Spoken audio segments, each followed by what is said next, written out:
Oh, man, I hate Mondays. Nah, man, it's Tuesday. Wait. What day is it?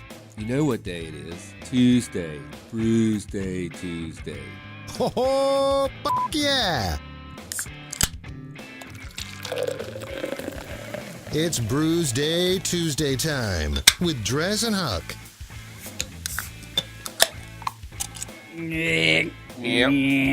Yep. It is officially Brewsday Tuesday time with DreZ and Huck from Huck's Beer Buzz is joining me in studio.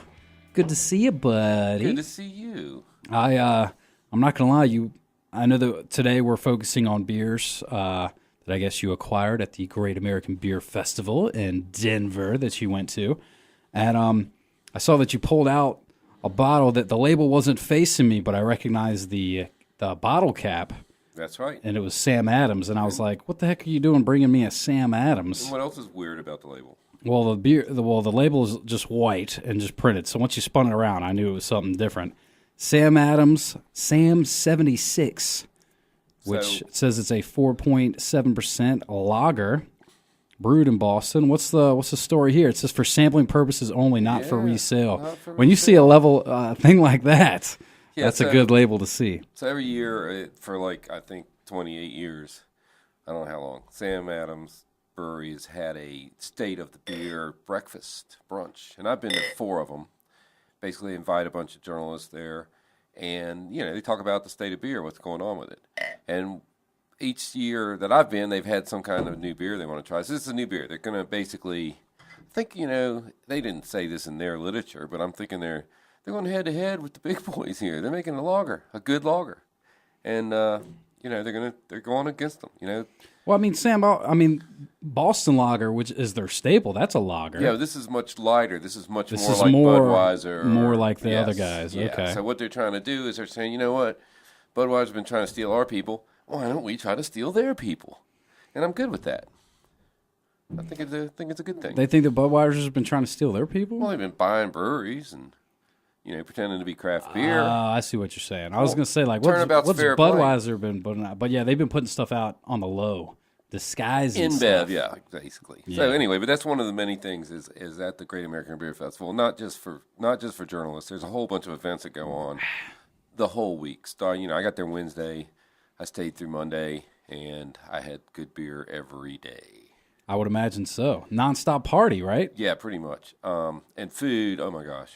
There's just so much good food in Denver.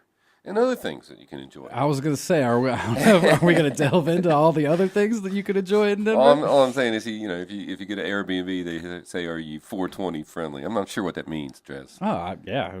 So anyway, question. So I got this other beer, and just because I'm like this, it's just because of the label. I was in the beer store, and I was like, I need to get another beer. So that almost looks like something we could drink next week on, the actually, Halloween show. You're right. It says Amputator. It's got some gnarly-looking dude with a chainsaw. And it's Butcher Knife Brewery. I'm like, these guys got it figured out. Butcher Knife Brewing Company from Steamboat Springs, Colorado. If you're a fan of Colorado, Steamboat Springs is somewhere you're going to end up eventually. Yeah. Great ski area, great party area. Got to go up there. So it's up in the the American Alps, as we call it. Okay. And so this beer is India Pale Ale. So I'm like, I got to have this beer. Cool. And it's just I've worked my way through. Every little beer bar has 4 or 5 beers being released from different breweries across. I did notice this year that it was a bit more, I don't know if the word's corporate or commercial, but I did notice that there was more unity between certain beer companies. Upslope's a big beer company in Colorado, and they were almost in every bar. So, all right, well, let me ask you a little bit about the Great American Beer Festival. First of all, how many, is it always in Denver? Always in Denver. And this is the what annual, do you know? No, I'd say 30th. 30th? And how many have you been to? 4. 4. And do you go every year? No, I go every other year. year. Okay.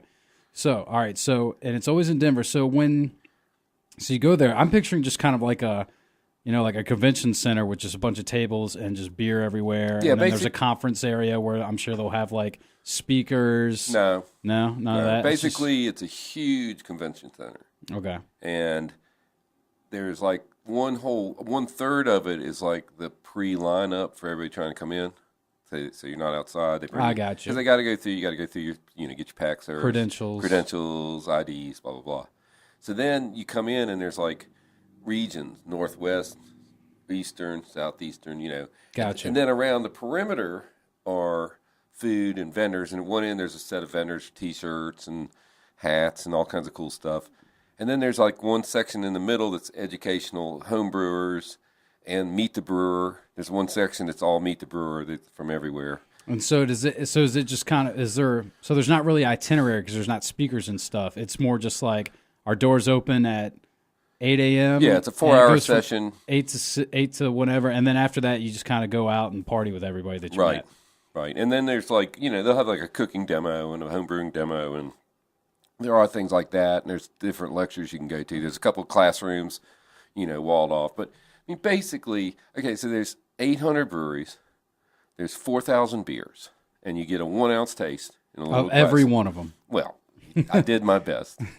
On Saturday, I got 22 of the 250 medal winners, which I thought was quite an undertaking. I'd say that's probably pretty good. Yeah, we did good. So, and plus, some of those people are going to send us beer in the future. Some of these winners. Networking. Awesome. I was working, DreZ. I earned that media pass. I'm sure you were working. I earned that media pass. Well, I want to find out more about it, but first I think we should untap this first round, and then we'll talk more in the next segment about what's pop-a-locking. So how's that amputation? I know you've been talking the whole time. Have you been able to drink or enjoy the amputator from who did you say it was from? I know it was like left stab. Butcher Knife. Yeah, stab you in the head. Stabbing Brewery. Stabbing in the Head Brewery. That's a new name. Yeah. We're copywriting that right now. Stabbing Head Brewery. Stabbing Head. So this is, I have to pull my sunglasses up that I wear at night. 7.2%, so barely a Huck session. Yeah, it's in there though. Yeah, and it says pack in, pack out, because they're all hippies out there in Colorado. But yeah, this guy's got on a wife beater. He's holding a chainsaw with, it doesn't look like that's oil on the chainsaw blade there. I don't think it's oil. It's a little red for reddish, oil. Yeah. Amputator. So I'm saying this beer, it's lacking in a little bit of lacing and not a lot of head retention. It did come from afar. It did. But this thing is definitely IPA city. This is hop heaven. I'm going to give it a 4.5. Oh, wow. Yeah, this is. If you want, you want an IPA, this is the one. If you it's amputating my taste buds. You think you like craft beer? Yeah. Get the amputator. Drink this. I'm telling you, it's good. All right, well, there you go, man. 4.5. That's a solid review from Huck with the amputator from Stabbing Head Brewery. I can't remember. Butcher Knife. All right, so easy brewery to remember this one. Boston, Sam Adams, baby. They're Sam 76. So you said this is a prototype? This is something they're thinking about releasing? It's coming out. It's coming? It's coming. Well, keep an eye out for the Sam 76. I'm glad to say I had it first. But, yeah, like you said, I mean, this is just trying to compete with the kind of the Budweisers out there, just kind of a standard American lager. It definitely has all that vibe to it. I mean, if you look at it, if you had to guess what beer that is, you'd say, oh, that could be any one of those. It could be any beer. It just has that look, man. It has the lacing. It has the coloring. The aroma, I would say it's definitely a step up above, Yeah, I thought so other too. boys. Yeah. So but for the most part, it is just kind of that standard beer, a 4.7%. Nothing too special, nothing really crafty about it or anything. I would say. So I'd say it's maybe a step above average, maybe a 3.5, 3.25, 3.5. I'll give it a 3.5. Mainly because I think it's cool that I'm getting to try it first. That's pretty sweet. You're going to beat out a lot of people. There you go. I'm looking forward to untapping this one, seeing how many people have tried it before I have. Either way, we'll take a quick break. We'll play a tune, and we'll come back and find out more about the Great American Beer Festival and the adventures of Huck from Huck's Beer Buzz while he was there. There were some. We'll drink another beer, too, when we come back right after this on 105.3 The Bear, Brewsday Tuesday.